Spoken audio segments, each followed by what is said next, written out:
Steve Cohn from Peoria, Illinois.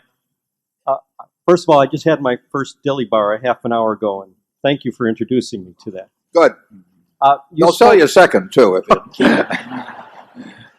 You spoke earlier about the threat of change. Can you comment on the threat of deflation, and if it were to occur, what its likely impact would be on the economy, Berkshire Hathaway, and personal investment decisions? Well, now, displacement in what respect? Inflation. Oh, inflation. Deflation. Oh, deflation. Oh, I'm getting there. Well,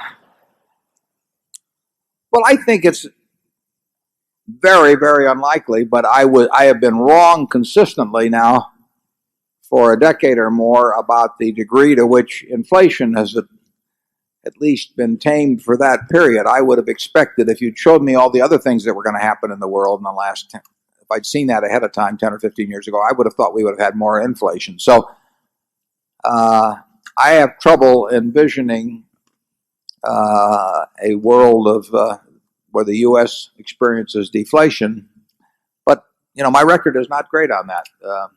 And again, we do not spend a lot of time thinking about macro factors. I mean, if you ran into deflation, that means that capital is appreciating. So you need much lower nominal rates of return on capital to be in the same place under deflation as would be the case if you had inflationary conditions. So deflation, everything being equal, and it isn't equal, is good for investors because the value of money appreciates, the buying power of money appreciates, but it would have other consequences too. I don't think it's likely. I have no great record at all in macro forecasting, and if it does happen, the truth is I don't know what the effects would be. Charlie? Well, you've seen what deflation is doing in Japan, and it's been quite unpleasant for the people there. On the other hand, it hasn't been a catastrophe. I mean, nothing like the 30s in the United States.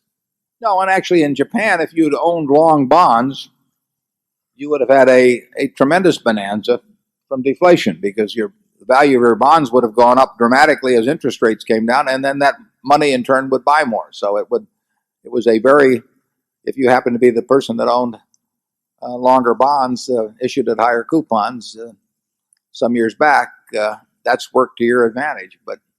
And presumably that would work in this country. If we actually ran into consistent deflation, my guess is that people who owned long bonds, even bought at 5.5%, would find their position in the world dramatically improved compared to people who own most other asset classes. Zone 2.